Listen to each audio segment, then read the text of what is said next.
नमस्कार मित्रों, मेरा नाम है गौतम कुमार मिश्र और मेरे YouTube चैनल योग के साथ गौतम कुमार मिश्र में आप सबका हार्दिक स्वागत है।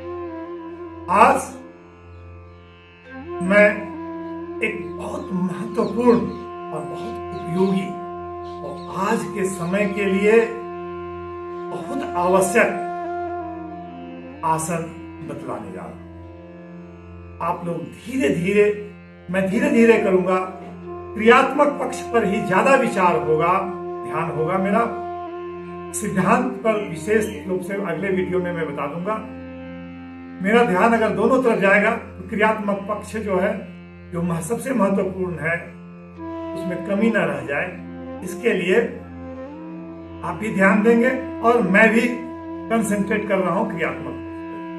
बहुत उपयोगी, बहुत महत्वपूर्ण आसन है अभी के समय के लिए। मित्रों, आज शुगर, डायबिटीज जिसे कहते हैं, आज किस तरह से लोग परेशान हैं। अधिकांश लोग परेशान हैं, दवाइयों से भी ठीक नहीं हो पा रहे, लाइलाज लोग हो गए। अगर दवाइयां खा रहे, मैं नहीं कहूंगा कि आप दवा बंद करें, आप दवाइयां जो ले रहे हैं नियमित रूप से लेते रहें, लेकिन साथ में शरीर जो कहा जाता है कि थोड़ा शारीरिक रूप से सहयोग करना। तो आपका सहयोग क्या होगा? खान पान, रहन सहन, थोड़ा सा योग। और योग जो है सबसे उत्कृष्ट योग जो है, सबसे महत्वपूर्ण योग जो है शुगर के लिए, वो है अर्ध मत्स्येंद्र आसन। आपने नाम सुना होगा। बाबा मच्छेंद्रनाथ इसी आसन पर बैठकर वो तपस्या करते थे, इसलिए इसका नाम मत्स्येंद्र आसन है। तो पूर्ण मत्स्येंद्र आसन बहुत कठिन हो जाता है। पहले हम लोग अर्ध मत्स्येंद्र आसन सीखते हैं। अर्ध मत्स्येंद्र आसन ही पर्याप्त है शुगर को नियंत्रण करने के लिए, और जिन्हें शुगर नहीं है उसको दूर भगाने के लिए। 200 दूर कभी नाम नहीं लेगा शुगर आने का, अगर नियमित रूप से आप इसको करेंगे। हाँ तो मित्रों, हम लोग तैयार हो जाते हैं अर्ध मत्स्येंद्र आसन के लिए। थोड़ा इधर से ऐसे हम घूम जाते हैं, इधर ही हमारा इधर से है, लेकिन आप लोग देख भी सकेंगे इस तरह से। तो मित्रों, सर्वप्रथम हम सुखासन में बैठे, इस आसन को सुखासन। अब धीरे धीरे सबसे पहले हम ये दाहिने पैर को आगे की ओर और बाएं पैर को भी खोलते हैं। दाहिने पैर को धीरे धीरे बाएं पैर की ओर से ला करके, इस तरह से ला करके, और एड़ी पर दाहिने नितंब को बैठा। ठीक है, अब ये हो गया। दाहिने पैर को मोड़ दिए, मोड़ करके उसके एड़ी पर हम दाहिने नितंब को स्थिर करते। अब बाएं पैर को धीरे धीरे उठाकर दाहिने पैर के बाहर घुटने के बराबरी में उसको सीधा स्थिर कर। ठीक है, अब दाहिने हाथ को, दाहिने पैर पर बैठे हैं, दाहिने पैर के एड़ी पर नितंब को बिठाए हैं, तो दाहिने हाथ को ही ये बाएं हाथ को का सहारा लेंगे और दाहिने हाथ को धीरे धीरे बाहर की ओर से लेते हुए और बाएं पैर की के अंगूठे को पकड़ेंगे। दाहिने हाथ से बाएं पैर के अंगूठे को इस तरह से पकड़ेंगे। ठीक है, अब ये बायां हाथ ये मुट्ठी बंद करेंगे और इसको धीरे धीरे पीठ की ओर पीछे ले जाएंगे और साथ में बाईं ओर गर्दन को भी जितना हो सके उसको मोड़कर पीछे की ओर देखेंगे। जितनी देर तक इस अवस्था में रह सके रहेंगे।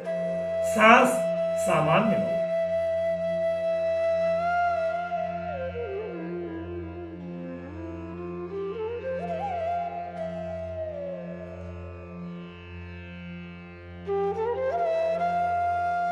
कुछ देर तक रहने के बाद धीरे धीरे हाथों को, गर्दन को छोड़कर सामान्य स्थिति में, धीरे धीरे सामान्य स्थिति में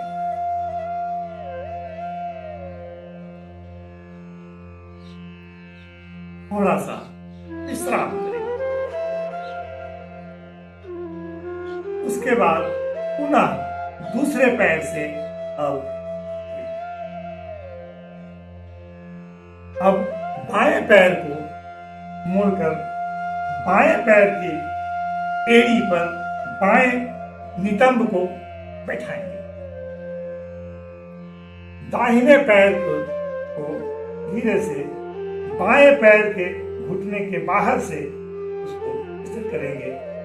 अंगूठा और दाहिने पैर का जो अंगूठा है, बाएं पैर का जो घुटना है, उसके समकक्ष ही रखते हुए ऊपर की ओर। अब दाहिने हाथ का सहारा लेते हुए बाएं हाथ को बाहर की ओर से मोड़ते हुए अब दाहिने पैर के, बाएं हाथ से दाहिने पैर के अंगूठे को इस तरह से धीरे धीरे करके और पकड़ लें। ठीक है। अब ये दाहिने हाथ को मुट्ठी बंद करते हुए और पीछे की और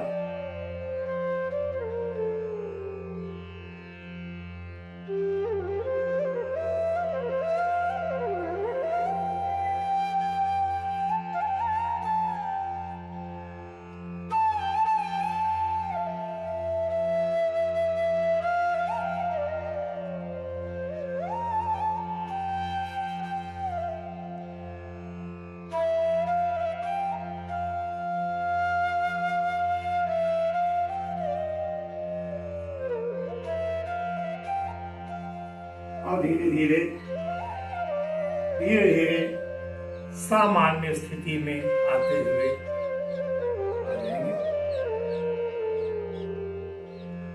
तो मित्रों, इस तरह से हमने देखा यह अर्ध मत्स्येंद्र आसन।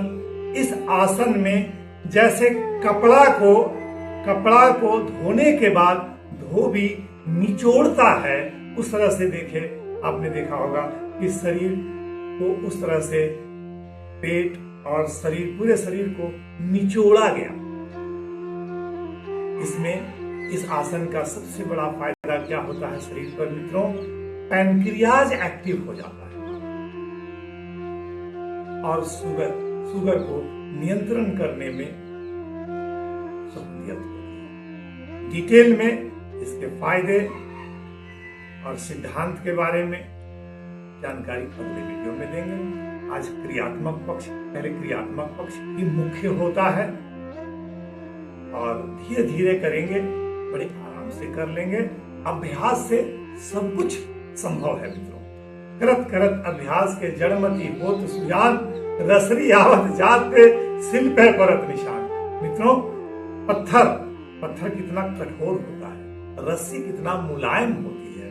बार बार देखते हैं कुआं पर रस्सी पत्थर से के आसपास घिसने से, रस्सी के, मुलायम रस्सी के पत्थर पर भी दाग आ जाता है, पत्थर भी घिस जाता है, उस पर भी गहरा दाग आ जाता है।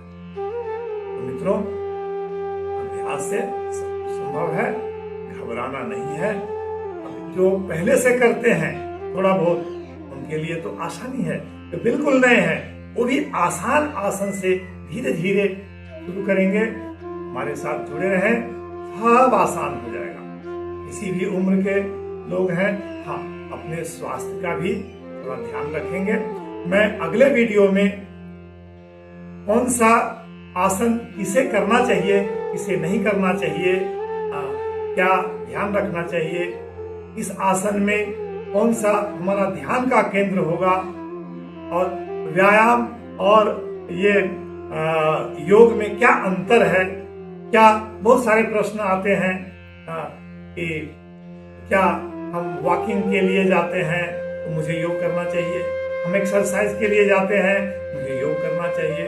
तो मित्रों, सभी को करना चाहिए। क्यों करना चाहिए, उसमें विस्तार से चर्चा लोग करेंगे। आज मित्र को यहीं विराम करने के लिए अनुमति दीजिए, और अगले वीडियो में हम लोग मिलेंगे नए और बहुत अच्छे उपयोगी आसन के साथ। तब तक के लिए